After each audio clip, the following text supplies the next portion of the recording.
사실 12월이 끝나고 넘어가 버리면 할 수 없는 것들이 좀 있거든요. 이제 대표님 사업을 키우실 생각이면 나 없이 돌아갈 수 있는 어떤 구조를 시스템을 만드시는 게 가장 우선인 것 같아요. 지금. 그러면 혹시 수익적인 측면에서는 어떠세요? 저는 원래 본업이 요리였잖아요. 네. 수익적인 측면은 아무래도 조금 더 낫기는 하죠. 해외에서 지출한 내역은 그게 안 돼요. 직원분들 3.3으로 사업소득으로 걸어가시는 경우도 많이 있잖아요. 지금 없으시죠? 세무사님 같은 경우는 초반에는 좀 어떠셨나요? 힘들죠. 엄청 힘들죠. 아직도 안 됐어요. 아직도. 네, 안녕하세요. 오늘은 실제로 사업을 운영하고 계시는 대표님 모시고 2025년도 종합소득세 신고 기간이 이제 도래하고 있는데 세액을 조금이라도 줄일 수 있는 방법을 지금 사전에 준비할 수 있도록 한번 대표님과 상담을 통해서 좀 상세히 안내해 드리려고 합니다. 간단하게 소개 잠깐 해주시고 진행해 보도록 하겠습니다. 네. 네, 저는 한재영이라고 하고요. 그 신사동에서 아로보 서울이라는 작은 가게를 운영하고 있습니다. 아, 네. 지금 사업 운영하신 지는 어느 정도 됐나요? 이제 3년 정도 됐습니다. 그전에는 그럼 다 급여로 직장 생활을 하셨던 거고 네, 지금은 개업을 하셨는데 제일 큰 장점과 제일 큰 단점이 있다면 혹시 뭐 어떤 게 있을까요? 그 장점 같은 경우는 제가 조금 더 여러 가지 경험을 하면서 스스로 다양한 측면에서 성장할 수 있는 부분이 장점인 것 같고, 그리고 단점으로는 어쨌든 한 가지에 집중하기가 좀 힘든 부분도 있는 거. 그러니까 뭐 예를 들어서 저는 원래 본업이 요리였잖아요. 네. 근데 그 부분에 완벽하게 집중을 하기는 좀 어려운 상황이 있다. 약간 이렇게 생각이 듭니다. 다른 부분을 조금 이제 덜어낼 수 있는 방법을 찾고 네, 그렇죠. 예를 들어서 뭐 세무 쪽이 될 수도 있고, 뭐 인사관리 쪽이 될 수도 있고, 그런 부분을 조금 더 뭐 시스템화를 한다거나 뭐 그렇게 만들어가지고 조금 더 제가 원래 하고 있는 본업에 집중할 수 있게 네, 만들고 싶은 생각이 있습니다. 그러면 혹시 수익적인 측면에서는 어떠세요? 수익적인 측면은 아무래도 조금 더 낫기는 하죠. 뭐 1년 차 때는 그렇게 수익이 많이 발생하지는 않았는데, 그래도 한 2년 좀 넘어가고 하니까 조금 더 수익이 나긴 하더라고요. 그러면 지금 하시면서 그러니까 가장 어려움을 겪으시거나 고민이 되시는 부분이 어떤 게 있으세요? 어쨌든 뭐 종합소득세도 내야 되고 부가세도 내야 되고 이런 거를 저도 해가 지나면서 알아갔는데, 그거를 뭐 어떻게 하면 좀 더 우선순위에 맞춰서 할 수 있을지, 그게 좀 큰 고민인 것 같아요. 사실은 우리가 수익을 창출할수록 세금이 더 커지잖아요. 근데 최소화할 수 있으면 방법을 찾아서 최소화하는 게 어떻게 보면 사업을 더 키우는데 하나의 방법이 될 수 있는 거니까. 네, 그래서 저도 어쨌든 불필요한 부분에서 지출이 줄어들면 다른 데 투자를 할 수도 있고. 그러니까 세금이라는 게 사실은 우리가 안 낼 수는 없고, 근데 개인 사업자 같은 경우는 소득이 증가할수록 세금 증가율이 아무래도 법인보다는 훨씬 클 수밖에 없거든요. 세율이 부과가 높기 때문에. 근데 불법적인 방법이 아니고 그러니까 정상적으로 세금을 줄일 수 있는 방법을 잘 알고 활용해서 줄일 수 있으면 사실 그것도 굉장히 그 사업을 운영하는데 현명한 방법 중에 하나가 될 수 있거든요. 그리고 지금 저희 담당하시는 아, 네, 매번 네, 도움 많이 받고 있습니다. 감사합니다. 네. 대표님, 저 이서영 매니저님이시고 어떠세요? 담당자 입장에서 그렇게 관심을 갖는 게 근데 되게 꼼꼼하시고 사업을 운영하시면서 그런 리스크 발생할 만한 일들을 좀 안 하셔가지고 제가 정리하기에 되게 깔끔한 사업장 중 하나여서 좀 편합니다. 연막이. 지금 오늘은 사실 대표님 방문하신 이유가 2025년도에 대한 그 세금 준비를 좀 하시려고 하신 건데 일반적으로 한 10월, 11월 정도 되면 결산이 어느 정도 나오거든요. 모든 사업장들이 이제 사실 12월이 끝나고 넘어가 버리면 할 수 없는 것들이 좀 있거든요. 그래서 미리 준비를 해놔야 됐던 것들은 반드시 11월까지 실적을 가지고 이제 12월 달 준비를 해야 되니까 그걸 이제 준비하시기 위해서 방문을 해주셨고 그동안 세금과 관련해서 궁금해하셨던 부분이랑 그 다음에 그 일반적으로 우리가 개인 사업자분들이 요 시기에 준비하셔야 될 부분들이 있거든요. 분명히 그런 것들 좀 같이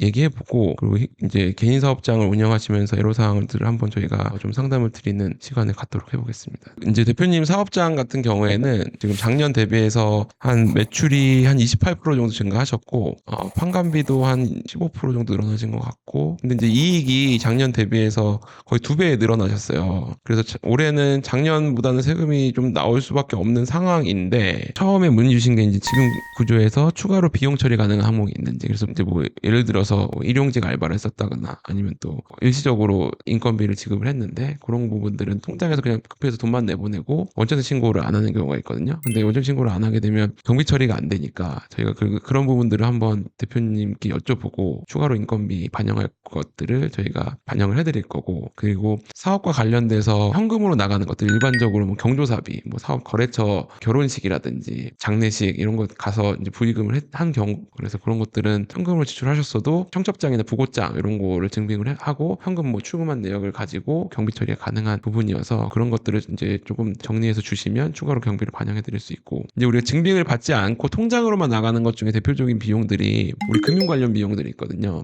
보험료, 자동차 보험을 납입을 했다든지 또는 그 화재보험 무조건 하시잖아요. 화재보험, 이제 음식점 같은 경우는 무조건 하니까 그런 것들은 사업과 관련된 경비로 보고 보험 증권이랑 납입 내역을 주시면 저희가 그걸로 경비 처리가 가능하고, 또 추가로 뭐 사업과 관련된 대출 받으신 게 있으시면 그 대출에 대한 이자 비용도 사실상 사업과 관련된 경비이기 때문에 그 대출 관련된 문서들을 주시면 그것들도 저희가 경비로 반영을 해드릴 수가 있고, 그리고 가끔 이제 저희가 빠지는 것들 중에 또 우리가 부가세 신고를 하다 보면 사실 이제 사업용 카드로 등록된 홈택스에 등록된 카드를 기준으로 경비 처리를 하고 있거든요. 근데 그 홈택스에 등록된 카드 내역에는 해외에서 지출한 내역은 그게 안 돼요. 예를 들어서 뭐 IT 개발하시는 분들은 서버 비용도 해외에 많이 내시고, 또는 해외에 뭐 현지 조사를 하기 위해서 뭐 갔는데 해외에서 카드 결제한 내역이 있다, 그런 것들은 별도로 카드 사이트 들어가시면 해외 사용 내역이 따로 조회가 되거든요. 그거를 출력해서 그 엑셀로 저희한테 주시면 저희가 그것도 사업과 관련성 여비 따져가지고 사업과 관련된 비용이라고 하면 경비로 반영을 해드립니다. 그래서 그렇게 추가 경비를 반영할 수 있다고 보시면 돼요. 그러면 예를 들어서 그 인스타 마케팅 같은 거나 그런 그쵸, 부분도 맞아요. 그런 네. 게 맞아요. 그런 게 맞아요. 은근히 금액이 크거든요. 맞아요. 네. 그것도 보내주시면 연말에 그 비용들을 경비로 반영해드립니다. 그 다음에 여기에 이제 그것 반영돼 있나? 직원들 사업 사대보험 사업자 부담분. 뭐냐면 직원들 급여 나가면서 사대보험료 원천징수 하잖아요. 근데 우리 납입할 때는 직원들 급여에서 원천징수한 금액이랑 사업자 부담 같이 합산해서 50%씩 해서 납입을 하는데, 직원들 급여에서 원천징수한 거는 저희 비용은 아니죠. 직원들이 급여에서 뗀 거니까. 근데 사업자 부담분 50%는 사업과 관련된 경비로 인정이 되거든요. 사업주가 낸 거니까. 그것도 사실은 인원수 많으면 작지 않아서 그것도 경비로 반영이 됩니다. 그거랑 한 가지 궁금한 점은 예를 들어서 그 감가상각비 같은 경우는 그 전년도랑 비교했을 때는 그 차이가 있는데 저거는 어떤 경우인가요? 감가상각비는 뭐냐면 우리가 사업과 관련된 그 유형자산이나 무형자산을 취득하시거든요. 그러니까 대표님 같은 경우 지금 사업 하시면서 인테리어 하셨잖아요. 네. 인테리어는 이제 일시에 비용 처리되는 게 아니고 자산으로 잡았다가 그 사업이 경과됨에 따라서 감가상각비로 비용을 처리하는데, 일반적으로 사업과 관련된 뭐 인테리어 비용 이런 거는 5년간 정률법으로 처리해요. 정률법이 뭐냐면 처음에 많이 비용 처리가 되고 시간이 지나면 조금 줄어드는 거거든요. 비용 처리. 그래서 예를 들어서 우리가 뭐 1억이다. 처음에 50% 그러니까 뭐 5천만 원 경비 처리하고 나머지는 그 남은 50%에 또 50% 이렇게 되는 거예요. 해가 지날수록 50%씩 그쵸. 떨어지는 네, 느낌. 줄어들 수밖에 없어요. 그래서 금액이 적어진다고 보시면 됩니다. 그리고 이제 우리가 개인 사업자 같은 경우에는 꼭 해야 되는 것들이 있어요. 소득공제, 세액공제를 위해서 이제 가장 첫 번째로 하셔야 되는 게 노란우산공제라고 하죠. 그냥 적금 형태라고 보시면 돼요. 매달 조금씩 불입을 해놓으면 일정 자금이 모이고 모인 자금의 이자도 붙고 정부에서 그 납입한 금액만큼의 어떤 일정 한도를 주고 그거를 소득공제 해주는 거거든요. 소득공제라는 게 예를 들어서 사업을 해서 번 돈이 1억이다. 그럼 1억에 대해서 다 세금을 매기지 않고 거기서 너가 노란선 공제로 납입한 금액만큼 빼고 세금을 측정할게, 이런 혜택이거든요. 그래서 소득 금액이 4천만 원 이하면은 한도가 600만 원까지예요. 그리고 4천만 원에서 1억까지 소득이 있으신 분들은 400만 원, 1억이 넘으면 200만 원까지. 그래서 그 소득 공제가 되면 소득에서 빠지는 거기 때문에, 그러면 소득이 줄어들면 내가 적용되는 세율만큼이 또 세액 공제가 되는 거거든요. 대표님 같은 경우는 이제 올해 소득 금액을 대략적으로 책정해 보고 거기에 맞춰서 납입하시면 돼요. 그럼 이것도 한 번에 그냥 내도 되는 거죠? 요거는 그러니까 12월 31일 뭐 오후 4시 뭐 이 정도까지만 납입을 해놓으면 되는 거라서. 근데 요거는 아셔야 될 게, 일단 첫 번째로 해지는 아무 때나 되긴 해요. 되긴 하는데 이 세제 혜택을 그대로 보시려면 폐업 하신 후에 찾는 게 세금 혜택을 그대로 보실 수 있어요. 왜냐면 폐업 전에 찾아버리면 다시 세금이 나오거든요. 그 찾는 금액에 대해서 기타 소득으로. 그러니까 그 소득공제 효과가 없어지기 때문에 폐업할 때까지는 유지하신다라고 생각하시고 납입을 하셔야 되고, 그 대신에 중간에 요거를 담보로 대출은 받을 수 있어요.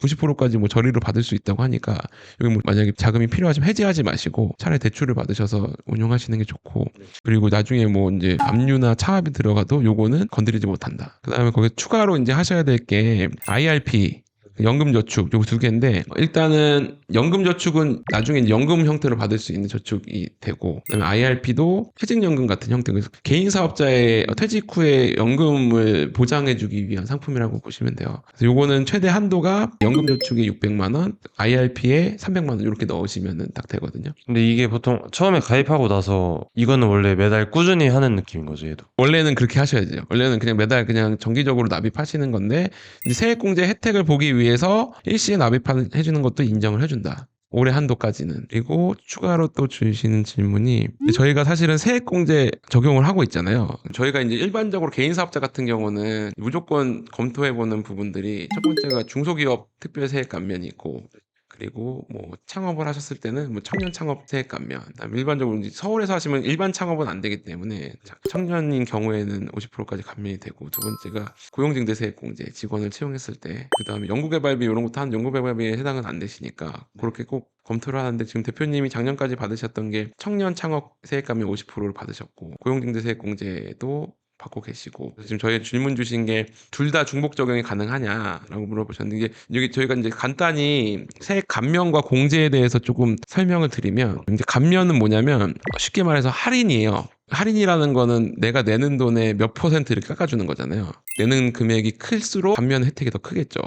공제는 쿠폰이라고 보시면 돼요. 금액이 크든 작든 그 일정한 금액만 공제해 주는 거고 그 대신에 이거는 올해 낼 세금이 없으면 갖고 있다가 그 다음 연도에 쓰면 돼요.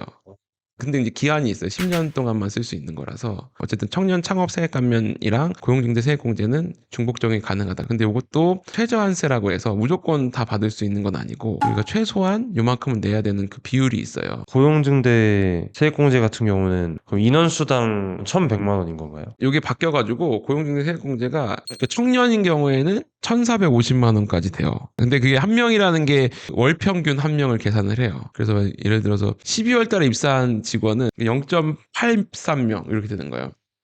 그러면 이제 12월 달에 채용한 직원은 청년이다 이러면은 0.83 곱하기 1,450만 원 되는 거니까 120만 원 정도 세액공제 효과가 있는 거죠. 그래서 이것도 작지 않아요. 이거 잘 활용하시면 혜택이 굉장히 좋죠. 그래서 저희가 이제 음식점 사업자분들이나 카페나 이런 데 운영하시는 분들 중에 직원분들 3.3으로 사업소득으로 고용하시는 경우도 많이 있잖아요. 그쵸. 지금 없으시죠? 지금 없습니다. 네. 네. 근데 그렇게 하시는 게 뭔지 사대보험 측면에서는 뭐 어느 정도 효과가 있을 수 있어도 세액공제에는 좀 적용이 안 돼요. 지원금이라든지 뭐 이런 게 전혀 적용이 안 돼서 가능하시면 정상적으로 정규직으로 채용하셔서 활용하시라고 많이 말씀을 드리고 있습니다. 그리고 우리가 인정될 수 있는 경비는 어때야 되죠? 증빙이 있어요. 증빙이 있어야 되고 경비처럼. 사업과 관련된 그렇죠. 거. 예, 중요해요. 사업과 관련된 비용인지를 보셔야 돼요. 그래서 항상 지출을 하실 때 이 경비 처리를 해야겠다 싶으시면 이게 사업과 관련된 경비냐를 항상 기준을 두고 생각해 보셔야 되고 근데 이게 애매한 부분들이 있잖아요. 예를 들어서 내가 출장을 갔어. 비행기를 탔어요. 근데 비행기를 타는 행위 자체만으로는 이게 사업과 관련됐는지 아닌지를 입증할 수 있는 방법이 없잖아요. 근데 그런 것들은 반드시 그게 사업과 관련됐다는 거에 대한 입증할 수 있는 자료를 만들어 놓으시는 게 좋아요. 그 예를 들어서 뭐 출장 기한서라든지 지출결의서라든지 이런 걸 만들어 놓으셔야지 나중에 뭐 조사라든지 소명이 나왔을 때 그걸로 입증해서 경비로 인정받을 수가 있거든요. 그럼 예를 들어서 제가 뭐 말씀드린 것처럼 뭐 일본 같은데 아니 뭐 그릇 같은 걸 사러 간다거나 뭐 그런 경우도 경비는 그건 되는. 경비로 할 수 있죠. 그 대신에 아까 말씀드린 대로 지출 결의서라든지 출장 기한서, 출장 품위서 이런 거를 내부적으로 조금 간단히 아니면은 기업이 아니다 보니까 그런 서식을 만드시기 어려우시면 그냥 사진 같은 거 가서 뭐 어떤 그릇을 구매를 했고 누구를 만났고 이런 것들을 간단히 찍으셔가지고 네. 기록 간단히 해놓으시면 돼요. 그때 쓰신 거에 대해서. 그 다음에 기록하신 거를 저희한테 일단 사본이나 이런 거 주시면 제가 그거 보고 거기 관련된 경비라고 해서 처리해드리거든요. 그렇게 준비를 하시면 될 것 같습니다. 네. 혹시 그 식자재 같은 거는 다 카드 결제하시는 거죠? 네, 다 카드 결제라고 포함용 있습니다. 카드로 네, 결제하고 계시고 맞습니다. 아니면 계산서 받는 데도 있으세요? 네, 계산서 네, 받는 네. 데 있어요. 계산서 같은 것도 잘 받아 놓으셔야지 나중에 네. 저희 부가세 공제할 때도 포함이 되니까. 다 받고 있습니다. 네, 그래서 그러니까 현금 쓰시는 거는 세금계산 받으시거나 아니면 이제 가끔 이렇게 현금 쓰실 일 있으실 때는 그거 반드시 현금영수증 사업자 지출증빙용으로 네, 발행하고 계시죠? 네, 하고 사업자 번호 있습니다. 그렇게 하고 계시면 될 것 같고 사실 외식업 하시는 분들이 부가세 부담도 좀 크게 느끼시는 경우가 많이 그쵸. 있어요. 부가세도 많이 크죠. 네, 네. 네. 지금 마지막으로 질문 주신 게 사업 운영하시면서 일의 우선순위를 어떻게 정하시는지라고 물어보셨는데 사실 대표자는 진짜 다재다능해야 돼요. 무조건 사실 나는 내 보문업만 하고 싶은데 근데 진짜 많죠. 해야 될 일이. 근데 그거를 다 알아야 돼요. 그거를 완전 손을 뗄 수가 없어. 그러면 사업이 사실 운영이 어려워요. 차라리 저는 그래서 이제 대표님이 사업을 키우실 생각이면 일단 제일 우선이 저는 나 없이 돌아갈 수 있는 어떤 구조를 시스템을 만드시는 게 가장 우선인 것 같아요. 그래야지 추가로 매장을 내든지 뭐 부동산을 통해서 수익을 창출하든지 이런 방식을 고민해 볼 수 있는 거지. 이게 안 돌아가면 다른 고민을 할 수가 없으니까 매출을 좀 증대할 수 있는 방안을 고민해 보신다든지 그런 걸 고민하셔서 확장해 나가시는 걸 고민하실 수 있어야 된다고 봐요. 그래서 세무사님 같은 경우는 초반에는 좀 어떠셨나요? 그런 시스템적인 부분에서. 힘들죠. 엄청 힘들죠. 그 시스템 구축하는 게 진짜 쉽지가 않아요. 왜냐면은 다 내 맘 같지가 않거든요. 그게 그러면 어느 정도 업력이 좀 쌓이셨을 때 좀, 이제는 좀 시스템이 잡혔다 약간 이런 게 있으셨나요? 아직도 안 잡힌 아직도 안 잡힌 것 같고 이거는 진짜 평생 고민해야 되는 부분들이에요. 뭐 직장 다닐 때는 퇴근하면 끝이잖아요. 근데 사업은 24시간 계속 오픈이에요. 끝나는 게 없어요. 정답을 찾는 건 대표님의 몫이 아닐까. 이제 그때 시기에 맞춰서 계속 고민해야 될 부분이니까 조금 대표님이 고민을 많이 하시는 시간을 가져야 되죠. 책도 좀 많이 이렇게 봐서 참고도 하시고 요즘 유튜브도 잘 돼 있으니까 유튜브 보시면 또 그런 도움이 많이 되실 거예요. 홍수동 식구들도 잘 찾아봤습니다. 네, 그런 거는 이제 그 사업 관련된 전문가들이 계시니까 저희 쪽으로 문의 주시면 저희가 그때그때 필요한 솔루션들을 계속 제공해 드리도록 하겠습니다. 네, 오늘 어느 정도 해결이 좀 도움이 좀 되셨나요? 네. 마지막으로 이제 대표님 운영하고 계시는 아로보서울 신사동에 있죠? 네, 신사동에 위치한 있습니다. 아로보서울 간단하게 홍보. 저희 가게는 좀 일식 터치가 들어간 양식을 하고 있는 그 작은 그 다이닝바 개념이라고 생각하시면 좋은데 뭐 와주신다면 좋은 시간 보내실 수 있게 최선을 다하겠습니다. 그 대표 메뉴가 뭐예요? 크로아상으로 만든 그 키슈라는 메뉴도 어. 많이 드시고요. 어, 그리고 사실 저희가 여러 가지 음식 드실 수 있게 테이스팅 코스 같은 것도 있어가지고 7-8가지 음식 정도가 제공이 되는데 네. 저희가 기념일이나 생일에 오시면 레터링도 해드리고 있습니다. 아, 진짜요? 네. 아, 알겠습니다. 오늘 장시간 인터뷰 해주셔서 너무 감사드리고. 네, 제가 감사드립니다. 열심히 상담해주셔서 네. 감사합니다. 네, 저도 매번 전화 잘 드리겠습니다. 네. 앞으로 잘 부탁드리겠습니다. 제가. 알겠습니다. 감사합니다. 아, 네, 감사합니다. 네.